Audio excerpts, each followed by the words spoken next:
Hello, Bacho. Let's read the given question. The question says, Lissajous figure are produced by superposition of two SHM in mutually perpendicular direction. If both SHM have same frequency, the Lissajous figure is simple. It may be a circle, ellipse, or a straight line depending on the phase difference between the two SHMs.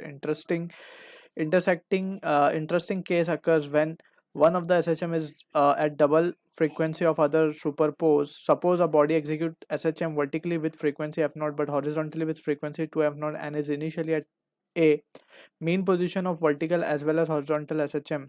It can be seen to trace out a figure 8 in space as shown. Since horizontal SHM has half the time period, it executes two horizontal oscillation by the time it completes a vertical oscillation.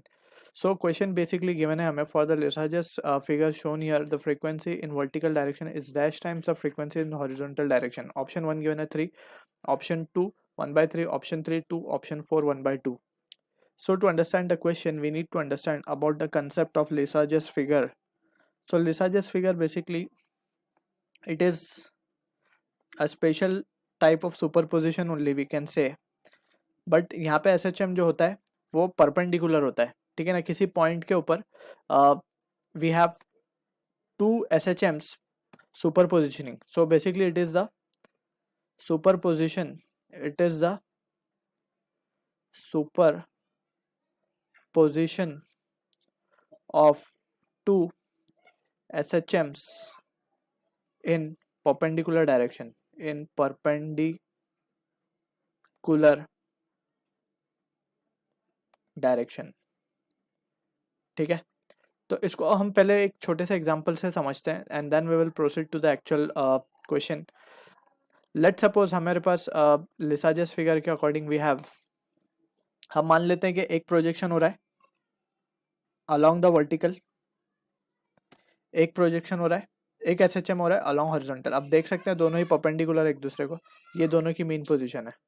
ठीक है, तो इस तरीके से कुछ हम diagram draw कर लेते हैं पहले.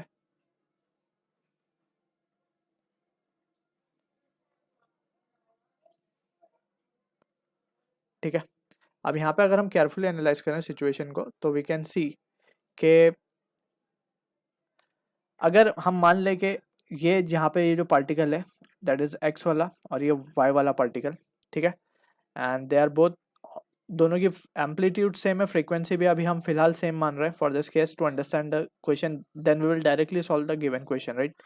ये माइनस है, ये प्लस है, ठीक है. अब यहाँ पे अगर हम देखें ध्यान से, लेट सपोज दोनों के बीच में जो SHMs हैं इनके बीच का जो फेज डिफरेंस है वो है 90. लेट से इसका इनिशियल फेज है 90 डिग्री ये पार्टिकल का, यानी कि ये एक्सट्रीम से स्टार्ट होगा एंड इसका फेज जो है वो है इनिशियल फेज इज 0, राइट, यानी ये मीन पोजीशन से स्टार्ट होगा. तो अगर हम देखें तो when both are at their position, तो ये पॉइंट यहाँ पे होगा कहीं, राइट. सो इसको हम डिफरेंट कलर से शो कर देते हैं, लेट्स से ग्रीन कलर. तो ये पॉइंट अभी फिलहाल यहाँ होगा, दोनों के प्रोजेक्शंस जो होंगे ये पॉइंट पे होंगे. उसके बाद जैसे पार्टिकल यहाँ से वाई वाला पार्टिकल अपनी मीन पोजीशन पे आएगा, वैसे ही ये वाला पार्टिकल अपनी एक्सट्रीम पोजीशन पे जाएगा.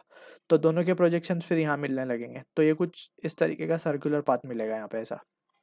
अब ये सर्कुलर मिलेगा क्योंकि हम डायरेक्ट एक्सट्रीम पॉइंट्स ले रहे हैं, मीन लिया हमने, फिर एक्सट्रीम पॉइंट, एक्सट्रीम लिया, फिर मीन लिया, और बीच के पॉइंट्स को अगर हम ज्वाइन करेंगे तो इस तरीके का सर्कल मिलेगा हमें, ठीक है ना.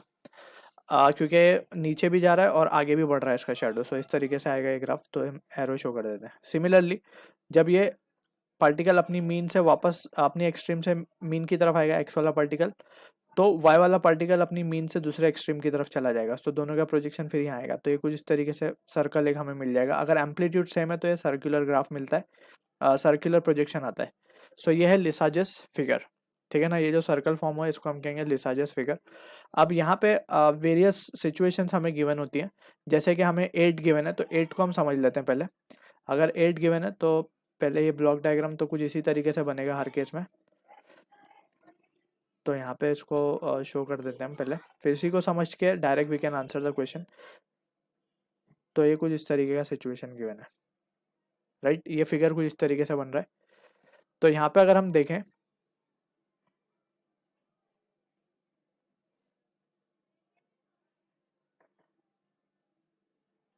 राइट, कुछ ऐसा हो रहा है. अभी नॉट अप टू स्केल है but we have just made it.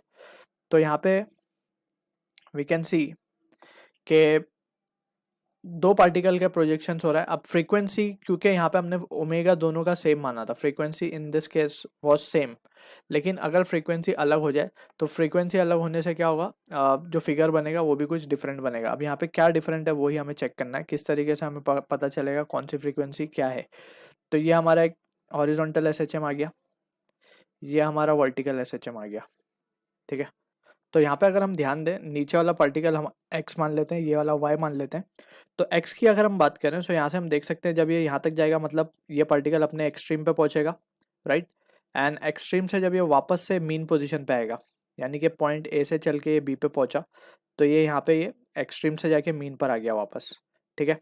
वही सेम टाइम के अंदर पार्टिकल y का जो प्रोजेक्शन है बी पे पड़ेगा और वो सिर्फ अपनी एक्सट्रीम पे पहुंच रहा है, ठीक है। जब ये एक्सट्रीम से मीन पर आएगा तब ये वापस जा करके अपनी मीन पर आ जाएगा, यानी कि एक कंप्लीट ऑसिलेशन जब x करेगा तो y सिर्फ अपना आधा ही कर पाएगा, ठीक है ना। तो फ्रीक्वेंसी x की ज़्यादा हो जाएगी, ट्वाइस हो जाएगी बेसिकली ऑफ y, ठीक है। So from this we can say कि ये रिजल्ट फ्रीक्वेंसी में डिफरेंस हम इस तरीके से कैलकुलेट कर सकते हैं। इसका एक वेरी सिंपल तरीका भी है जो हमें बेसिकली याद रखना है। सो हमें क्या करना है, बेसिकली एक लाइन ड्रॉ करनी है यहाँ से और एक लाइन ड्रॉ करनी है इस तरफ से, ठीक है।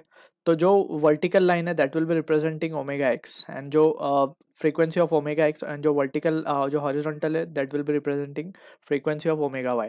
अब ये ओमेगा एक्स इस कर्व को कितनी जगह काट रही है, 1 2 3 4, ठीक है ना, 4 जगह काट रही है। सो बेसिकली हमें ये पता चल रहा है ओमेगा एक्स को हम देखेंगे 4 होगा ये, क्योंकि 4 जगह कट कर रहा है। एंड सिमिलरली ओमेगा वाई को हम देखेंगे तो it is cutting the graph at 2 position, right. So ये हो जाएगा omega, this will be the case. Now from the situation we can say omega x को अगर हम ध्यान से देखें, सो ओमेगा एक्स बेसिकली क्या है, ट्वाइस ऑफ ओमेगा वाई है, right. So this is how we can calculate the results. अब यही चीज़ को हम डायरेक्टली हमारे गिवन क्वेश्चन में अप्लाई करेंगे। तो गिवन क्वेश्चन को हम थोड़ा सा अगर रिकंस्ट्रक्ट करें, सो इसका सिचुएशन हम कुछ इस तरीके से दिखा सकते हैं यहाँ पे कि हमारे पास जो फिगर्स बनेगा वो कुछ इस तरीके से गिवन है, 3 सर्कल गिवन है। तो इसमें स्ट्रेट अवे अब हम क्या कर सकते हैं, just we can cut this line and this line, right. ये हमें क्या देती है, ओमेगा वाई, ये हमें क्या देता है, ओमेगा एक्स, ठीक है। तो ओमेगा एक्स को अगर हम देखें ध्यान से तो ओमेगा एक्स कितना मिल रहा है हमें, सिर्फ 2 ही जगह कट कर रहा है ये, तो omega x is 2, omega y is 6, 6 जगह कट कर रहा है ये, राइट। सो हमसे वर्टिकल वाला ही पूछा था, तो omega y will be equals to thrice of omega x. So this will be the case, जो कि मैच होता हुआ दिख रहा है हमें ऑप्शन नंबर 1 के साथ। सो सेम जो हमने यहाँ पे डिस्कस किया उसी तरीके के फिगर यहाँ पे we can create and we can have the frequency relation. So this is the shortcut method we can use. So I hope you understood the solution. All the best.